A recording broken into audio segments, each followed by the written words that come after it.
Hey everybody, Amy White from Worthy Written Words, and today this video is going to show you how to make this Poison by Degrees layout, which is our latest Cultivate kit and our monthly subscription.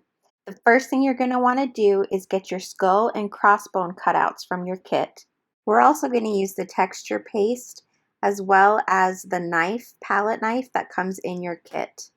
And we're going to take the palette knife, and it's like a thick creamy paste, and we're going to just spread it evenly over your die cuts.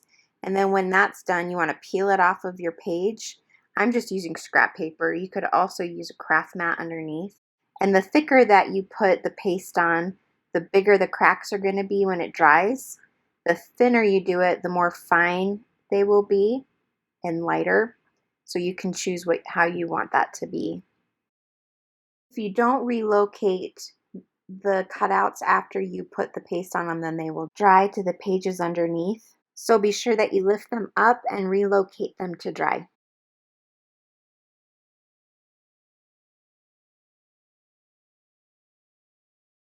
Next, we're going to take our slime cutouts, and instead of spreading it on right away, we're going to take some texture paste, and this is some ink spray from Delusions. I'm using a great purple, and I spray it right onto the paste, and I'm going to blend it in with my palette knife. And I want this to be a darker purple, not quite so lavender, so I keep spraying until I get it darker. And after I apply it, I'm going to actually spray it directly on top of the paste on the slime cutout. This crackle texture paste is super cool. The only thing that I don't really like about it is the storage. When you put the lid back on, you want to make sure that your surface is clean, because it kind of dries with the paste and it's really hard to open after that. You could just let this sit, but I'm going to use a heat tool to make it go dry much faster so I can keep working. And I'm going to show you what this looks like close up after the crackle has taken effect and the ink is dry.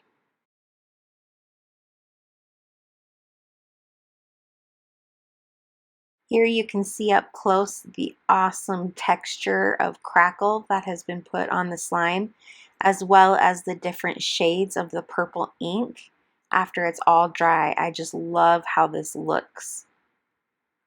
And we're going to put this in our Book of Mormon, and we're going to be focusing on Alma chapter 47 and specifically verse 18.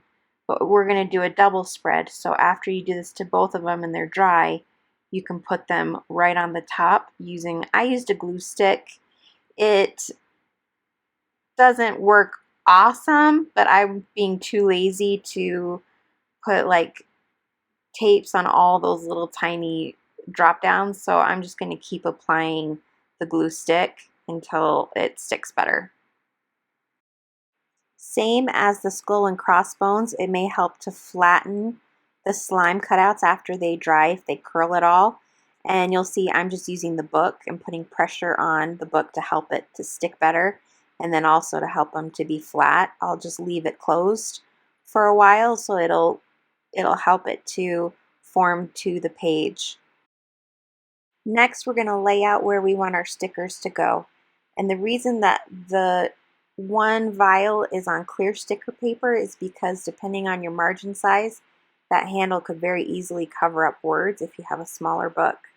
And that one, if you ever have clear stickers, they should be placed on the bottom, and then any stickers that are not clear would go on top of that. If you put the clear stickers on top of any other stickers, then it'll look kind of weird, as you'll be able to see both of them. So I'm just goofing around with where I want these to be. You don't have to put yours in the same spot. In fact, right there I'm covering up some words, which I usually don't do. And although this crow is clear that I use on here, you still can't see the words underneath because the sticker is too dark. And so you may not want to put I ended up just printing them not on clear because it didn't matter. So you may not want to put the crow over your words. That's a personal choice.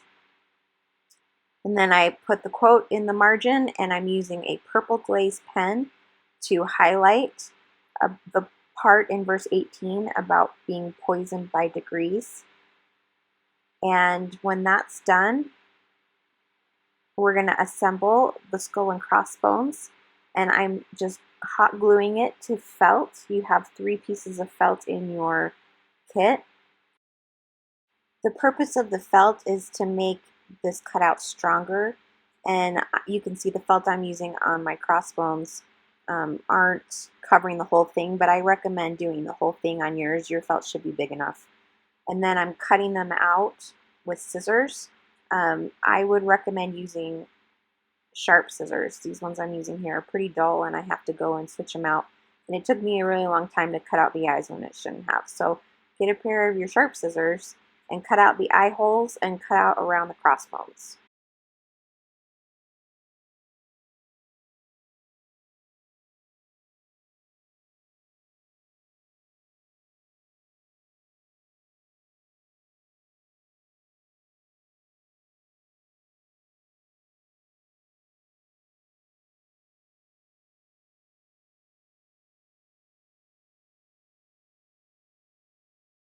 Now I'm going to show you how I assembled it by placing them right on top of each other. I'm going to put some hot glue on both pieces and then put the paper clip on it, on the glue, and then use that third little strip of felt to push them together. After that's dry, I'm going to use my scissors and trim that so that it's not poking out the sides. And then you should have one piece, solid piece for your paperclip bookmark. And here I'll show you what it looks like up close.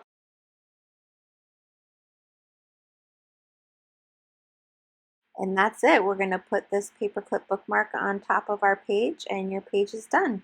I hope you enjoyed this layout. Be sure to subscribe to our monthly subscription so you can get all these kits in your Happy Mail. And we'll see you next time. Bye!